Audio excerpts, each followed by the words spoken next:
24 апреля объявлено в Республике Коми днем проведения акции «Чистый дом» в рамках общероссийского субботника. Присоединился к экологической инициативе и Сосногорский район. Так, горожане с 19 по 24 число могут принять участие в сборе макулатуры. В рамках партийного проекта «Чистая страна» мы проводим акцию «Чистый дом». В течение недели на 3 точках города Сосногорска будут принимать от населения макулатуру, после чего мы организуем вывоз для переработки. Для удобства горожан макулатура будет приниматься во всех частях Сосногорска с 10 до 17 часов. В Сосновке бумагу можно сдать в Доме культуры «Горизонт». В микрорайоне в исполкоме местного отделения партии «Единая Россия» по адресу 5-й микрорайон, дом 41. В железнодорожной части пункт приема будет работать в универсальном спортивном комплексе «Метеор». Андрей Калиничев, Евгений Юрин, Вести Тимана, Сосногорск.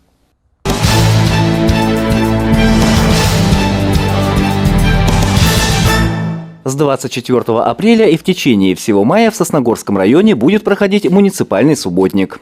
Внести вклад в благоустройство города и поселков может каждый неравнодушный житель, решивший принять участие в санитарной уборке своих территорий. Управление ЖКХ администрации муниципального района Сосногорск готово оказать содействие в предоставлении мешков для сбора мусора с последующим их вывозом. Для этого необходимо обратиться в отдел внешнего благоустройства по телефону 50331. Дорогие сосногорцы, 24 апреля стартует Всероссийский субботник. В нашем районе он продлится и весь май. Городские службы, ответственные за чистоту наших улиц, скверов, парков и площадей, уже приступили к работе. Однако невозможно сделать наши улицы чище без вашего участия. Я рассчитываю на активную поддержку трудовых и школьных коллективов, общественных организаций, представителей всех партий и движений, волонтеров и всех неравнодушных граждан. Давайте вместе сделаем наш город чище, уютнее и краше. Спасибо всем огромное за ту помощь, которую вы посильно можете оказать городским властям.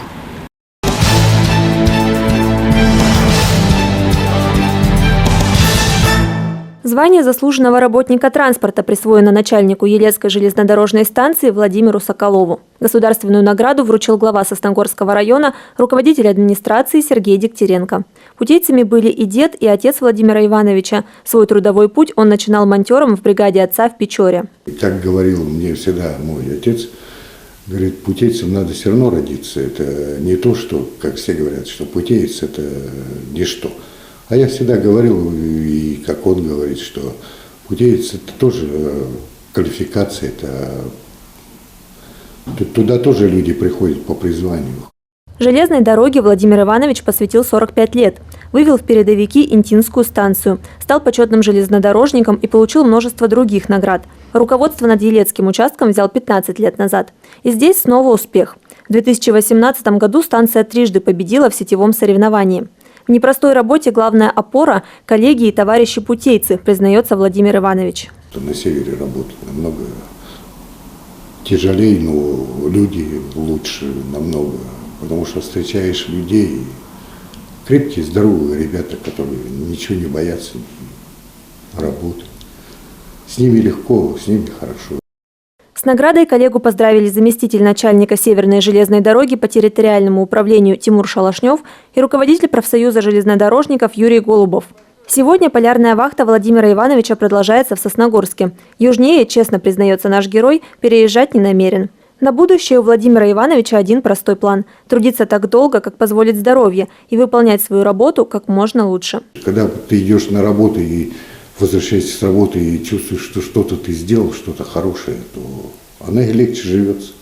Полина Бастракова, Евгений Юрин, Вести Тимана, Сосногорск.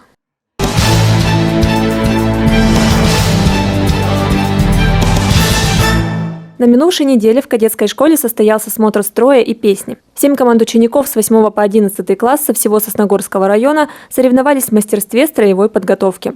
Этап стал третьим в рамках муниципальной военно-спортивной игры «Победа». Сначала у нас был этап нормы ГТО сдавали дети, то есть физическую подготовленность показывали. Потом был этап интеллектуальный у нас, это знание истории Великой Отечественной войны, просто истории страны. И медицинская подготовка, то есть знание оказания первой медицинской помощи. Это было все в теории. Участники также соревновались в стрельбе по мишени и в сборке-разборке оружия. Во время смотра ребята маршировали и выполняли команды в составе отделения и поодиночке. Для большинства школьников строевая подготовка – занятие новое. На репетицию отводилось 2 недели. Трудности были в маршировке, в поворотах. Разные повороты в разных случаях. Бывает, забываем команды сами. Вот. Но в целом все неплохо. Военная тематика, она будет всегда актуальна.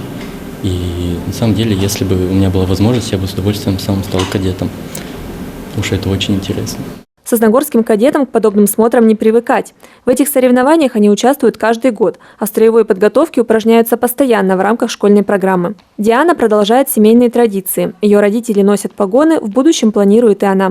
Тут дисциплина, тут обучают много чему новому. То есть из этой школы можно уйти, поступить в какое-то более высшее образование и иметь понятие, что к чему и как готовиться. Я сейчас иду в 10 класс, а после 11 класса я собираюсь поступать в правоохранительные органы.